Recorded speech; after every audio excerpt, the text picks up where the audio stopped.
toujours dans la lignée de la connaissance, Oui. Jésus reproche les pharisiens qui ont posé la question sur la résurrection. Oui. Il y a une famille qui avait 7 garçons. Le premier s'est marié à une femme, il n'a pas eu d'enfant, et ainsi de suite.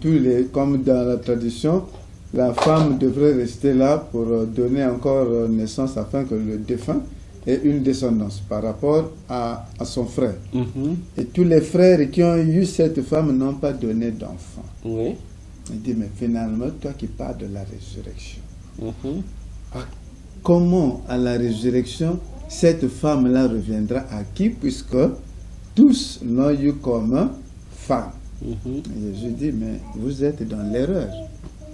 Parce que vous ne connaissez ni les Écritures, ni la puissance de Dieu. Oui. Cette nuance-là. Exactement. Parce que oui. Je pense que les Écritures quand même montrent la volonté de Dieu et la puissance de Dieu. Dans les Écritures. Oui. Mais là, c'est comme s'il met une nuance entre la connaissance des Écritures et la connaissance de la puissance de Dieu. Oui. Oui. C'est normal. Pourquoi? Il dit, vous ne connaissez ni les Écritures. Ça veut dire, ni les Écritures. De quelle Écriture parle-t-il?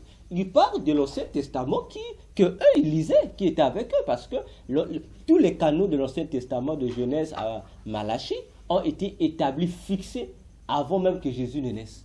Donc Jésus, lorsqu'il est venu sur la terre, il est déjà venu trouver l'Ancien Testament au complet. Ça veut dire que c'était ce qui était la base des Écritures saintes à l'époque de Jésus. Il leur dit que vous ne connaissez ni les Écritures. Ça veut dire quoi d'abord? Ça veut dire que vous êtes ignorant, vous ne connaissez pas, ça veut dire que vous ne lisez pas les Écritures. En un mot, vous ne comprenez pas ce que disent les Écritures. Parce qu'avant ça, il avait d'abord commencé par un élément. Il dit, vous êtes en erreur. Ah, c'est là, avant même de toucher les Écritures, la puissance, on doit commencer par là. Pourquoi ils sont en erreur? Il explique, il dit, parce que, vous ne connaissez les Écritures. 2, vous ne connaissez ni la puissance de Dieu.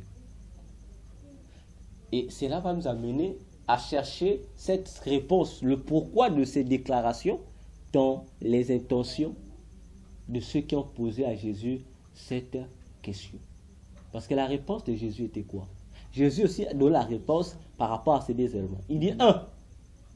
À la résurrection des morts, les hommes ne prendront pas de faim. Ils seront comme des anges dans le ciel. Ça c'est la première question par rapport aux Écritures. Oui, on place ça où? Domaine de connaissance, domaine des Écritures ou la puissance de Dieu? Connaissance. La puissance. La puissance. La résurrection, c'est la puissance. La résurrection, c'est la puissance. Oui. Il ajoute, il dit, n'avez-vous jamais lu ce qui est écrit? Ce que le Créateur dit au buisson ardent à Moïse. Là, on vient à l'Écriture.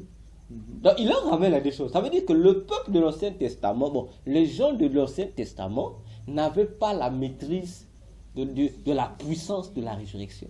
Ils ont parlé, la résurrection au dernier jour, mais ils ne maîtrisaient pas ce mécanisme-là. Pourquoi Jésus dit? Parce qu'il a dit Jésus, un élément, non. Donc, en fait, si je comprends bien, dans leur intention questionnaire, en fait, ils ne croyaient pas à la résurrection. En fait, ils ne croyaient pas que les gens allaient se ressusciter, en fait. Donc, c'est comme une question avec un doute. C'est comme s'ils disaient à Jésus, bon, c'est vrai, ils sont tous morts. Est-ce qu'ils vont se ressusciter? Bon, mais au cas où il y aurait résurrection, elle sera la femme de qui? Jésus, comme il sonnait, il dit, vous ne connaissez ni les Écritures, ça c'est Dieu. Il dit, en fait, il récap, parce que si on suit la réponse de Jésus, à la résurrection, Dieu n'aura pas d'effort. Mais leur problème, ce n'était pas la résurrection, si on voit la question.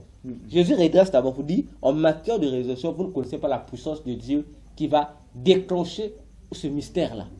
Vous ne connaissez pas comment ça va avoir lieu. Maintenant, il va leur répondre. Pourquoi vous êtes en Europe? Vous ne connaissez les Écritures.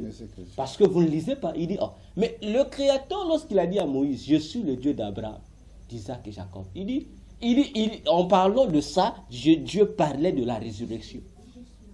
Donc cette présentation de Dieu à Moïse, je suis le Dieu d'Abraham, d'Isaac et de Jacob. Pour Jésus dit, c'est un message prophétique. Dieu disait à Moïse, Moïse, moi, je ne suis pas le Dieu de mort. Je suis Dieu de vivant. Et Jésus explique ça là-bas. Il dit, ça veut dire que pour lui, Abraham, Isaac et Jacob sont vivants. Ils ne sont pas morts. Ils sont vivants. Vous voyez? Ça veut dire qu'ils vont ressusciter. Voilà. Ça veut dire que... Non, en fait, voilà. Ça veut dire que la résurrection se fait... Non, Jésus voulait corriger leur mentalité pour leur dire que quand vous savez pas de quoi vous parlez lorsque vous parlez de la résurrection, il dit la résurrection se fait par la puissance de Dieu. Ça ne se fait pas par un mécanisme. C'est pas parce que tu es mort, bon, comme tu es mort, tu vas être ressuscité comme ça. Non. Donc c'est la puissance de Dieu qui va faire ressusciter les gens. Mais en vertu de, pour une suite donnée. Et il leur dit maintenant, les 7 personnes qui sont mortes, si c'était des gens qui craignaient Dieu, ça veut dire qu'au lieu de la question que vous posez là, à la résurrection, c'est la fin de qui non. La question que vous posez là, de ce qui va arriver, ça se fait déjà maintenant au ciel. Si c'était des gens qui craignaient Dieu, on dit que maintenant là, les 7 sont au ciel. Donc les 8, les 7 hommes et la femme là sont au ciel, mais ils sont maintenant frères et sœurs. Ils sont plus dans l'état marital, ils sont maintenant frères et sœurs. Ils existent. Donc en fait, l'autre question là, il dit autrement dit, si je comprends Jésus, vous leur dire seulement, si vous étiez connaissant des Écritures des puissances de Dieu, vous n'avez même pas posé cette question là. Vous ne remettez pas. Donc même poser cette question, vous devez déjà comprendre que les gens là qui sont morts, s'ils sont morts dans le Seigneur, dans l'éternel, sachez déjà qu'ils sont déjà vivants. À ses yeux, ils vivent. Voyez-vous, à ses yeux, ils vivent. Donc, ce n'est même plus de me dire, non, ils sont morts, mais à la résurrection, non, ils sont vivants. Comme ils sont vivants, sachez que Dieu n'est pas le Dieu des morts, il est le Dieu des vivants.